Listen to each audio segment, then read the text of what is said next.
In sac216 number 6, we're supposed to find the torque and force on a bar magnet that has this magnetic dipole moment exerted upon it by a magnetic field that is given by this expression at this location. So the torque is mu cross B. We just have to plug in the two given quantities there, 155 Newton meters per Tesla times I crossed into X Tesla meters times I minus Y Tesla meters times J. And I crossed into I gives 0. I crossed into J gives K. We got that minus sign, so this is going to be equal to 155 Newton meters per Tesla with a minus sign times Y times Teslas per meter times K. So the scalars, I got them all in there, 155 Newton meters per Tesla, and the Y times Teslas per meter with the minus sign. I crossed into J gives K. I'll go ahead and simplify this expression a little bit. So we got the torque is minus 155 newtons times Y times K. And this is going to work out for us because Y has units of meters, and a newton times a meter is a newton meter, which is the unit of torque. So let's go ahead and substitute our value of Y in. Up here it's given as 0.05 meters, so torque equals minus 155 newtons times 0.05 meters times K. And that's a vector. Evaluating that on the calculator, I get that the torque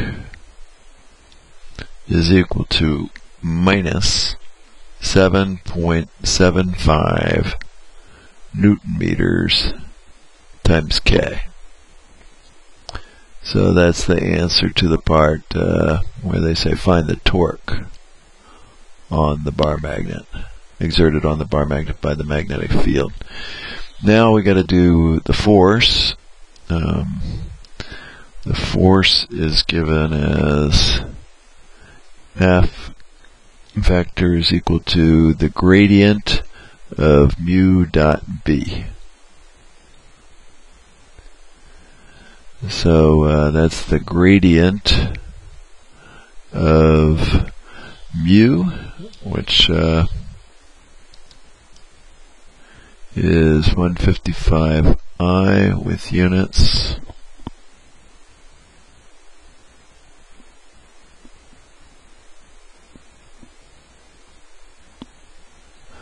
Then dotted into B,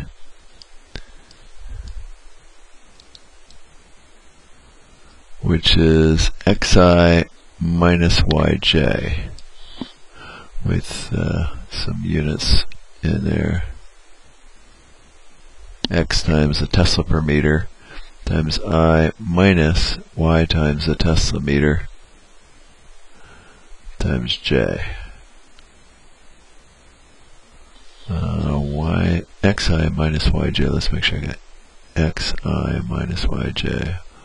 Okay. So then F is the gradient of 1. Well, I dotted into I gives 1. I dotted into J gives 0. So it's just this piece that's going to have anything, and it's going to be 155 times X. And the units, the Teslas cancel and the meters cancel. So it's just newtons, and then times X. So that's what we're taking the gradient of. Only depends on X. Alright, the gradient of any function f, well, f might be a bad name since we're working with a force there. So any function, say g is dg by dx times I plus dg by dy times j plus dg by dz times k, dg by dz times k.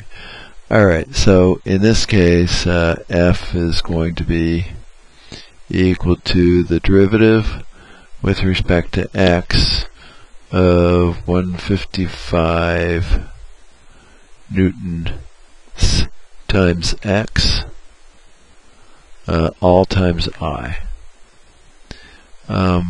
And that's all there is to it, is this thing only depends on x. D by dy is going to give 0, d by dz is going to be 0, so we got no worries about that. So the derivative with respect to x of this expression is just 155 newtons. So F is equal to 155 newtons times I. So the bar magnet experiences a force in the plus I direction of 155 newtons, and it experiences a torque of 7.75 newton meters in the minus k directions. 7.75 newton meters in the minus k direction. So if we're looking at that from the positive z-axis, that would be a clockwise torque.